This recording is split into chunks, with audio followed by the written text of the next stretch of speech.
Do I have Sit down. Do I have the same rights? You want me to hold you in contempt? Sit down. In that blue chair. Do I have to Sit down! Alright guys, this one is an absolute must-watch. The judge in this clip is one of the most no-nonsense judges I've ever seen. He doesn't hold back for a second. He shuts down the sovereign citizen so hard that you can practically feel the awkward tension through the screen. She stumbles over her words, struggling to keep up, and it's seriously entertaining to watch justice served like this.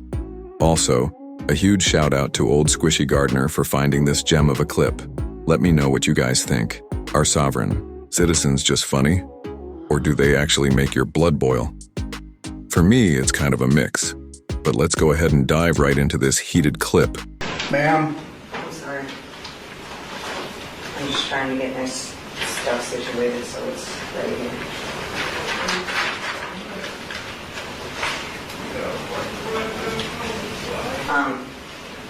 Take a seat I have a in question. this blue chair. Do I have Sit down. Do I have the same rights? You want me to hold you in contempt? Sit down. In that blue chair. Do I have to Sit down! there? One more time. Sit down.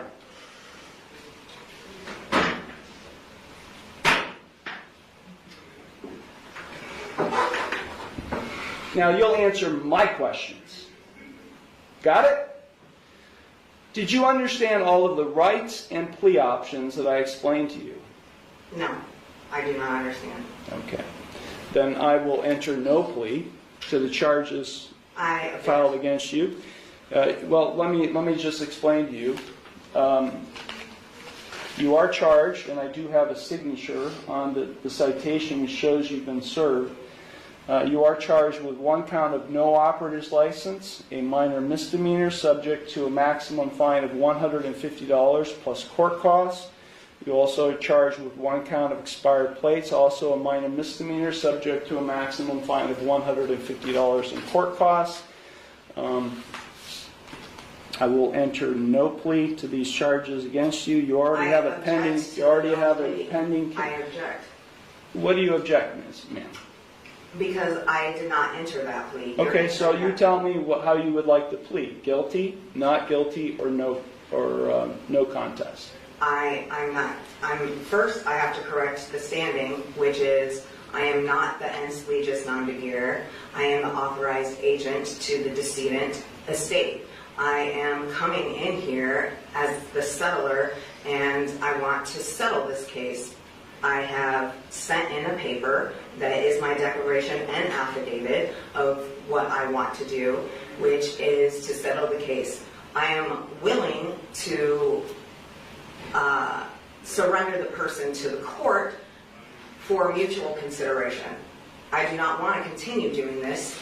I don't have anything to do with this. That paper that I signed, which is the summons, is signed v coatis, which is void contract, and I reserved all of my rights on there.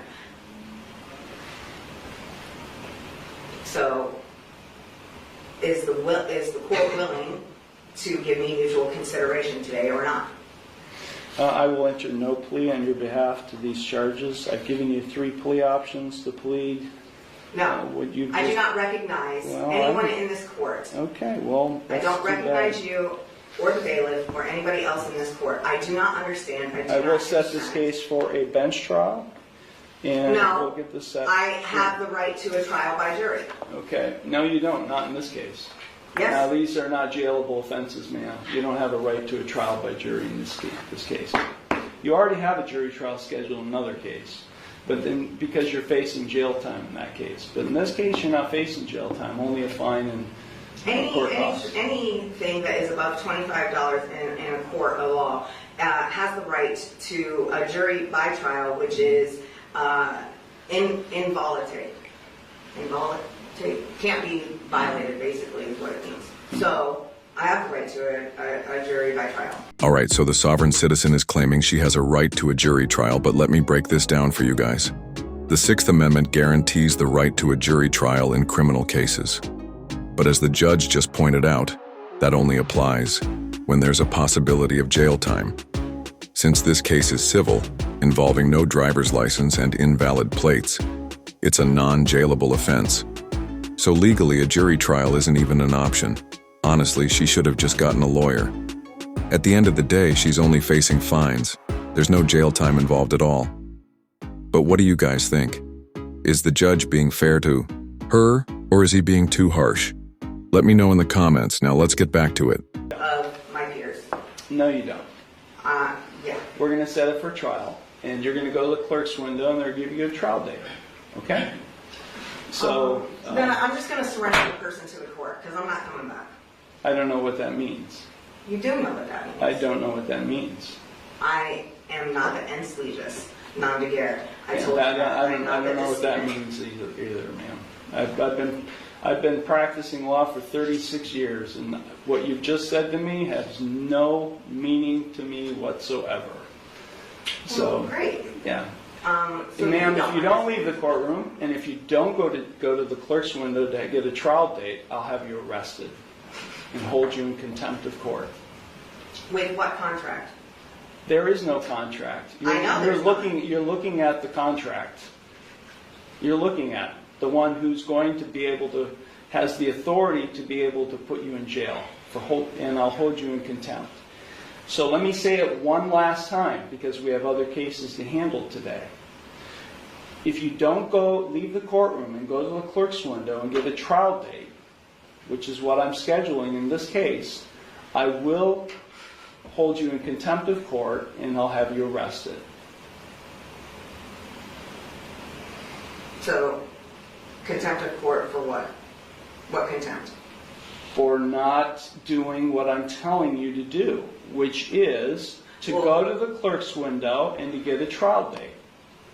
You're the trustee and I'm the beneficiary. And No, you're not doing there what is I'm no asking. trust relationship here. No, there isn't. I've drafted many trusts, and there is no trust relationship between the judge and you, the defendant. Yeah, because you You broke are the not the trust. beneficiary, and nor am I the trustee. Yes. Yeah, that's just not how it works, man. It Not is. how it works. You either go to the clerk's window now and get a trial date, or I'll have you taken into custody now. You got it?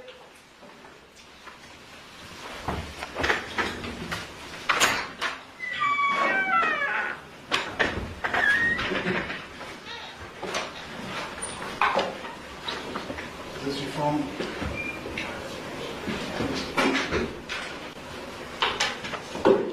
Once again, a huge thanks to Old Squishy Gardner for finding this clip. This one was seriously entertaining. I really liked how the judge handled the sovereign citizen here. We need more judges like him, who aren't afraid to shut people down when they try to twist the law to fit their own agenda. Honestly, she barely got to speak, and that's how it should be. Sovereign citizens come into court with their wild arguments, acting like the law doesn't apply to them, but the judge shut that down fast. Threatening contempt? Best move ever. It sent a very clear message that they weren't fooling anyone. Judges with real authority can quickly expose the fact that these people are just following a script, and that script doesn't work in a real courtroom. Legally speaking, sovereign citizens don't have any special rights that exempt them from the legal process. Their arguments are based on complete misunderstandings or just outright nonsense. And honestly, it's frustrating to see them trying to manipulate the system like this. It's almost like they believe that if they say the right magic words, they'll just get off scot-free, but I've never seen that actually work. Have you? Let me know in the comments, because personally I don't think there's ever been a case where this argument held up in court. At the end of the day, whether you like the law or not, you have to follow the rules, or you can just move. Sovereign citizens love using these loophole arguments, but in reality, they're just wasting time. And this judge? He made it crystal clear that nonsense wasn't going to fly. But what I really respect about this judge is how he kept control of the courtroom. Sovereign citizens tend to ramble on forever, trying to convince the court that they're somehow exempt from everything. But this judge didn't let that happen. He called her bluff. And honestly, that needs to happen more often.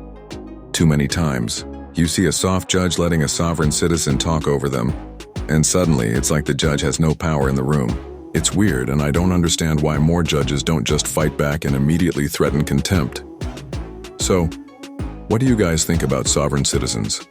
Are they just delusional, or are they really just trying to weasel their way out of the legal system? It's hard to tell whether they genuinely believe this stuff or if they're just trying to avoid consequences. Personally, I think it's a mix. Some believe they're nonsense while others just don't want to face reality.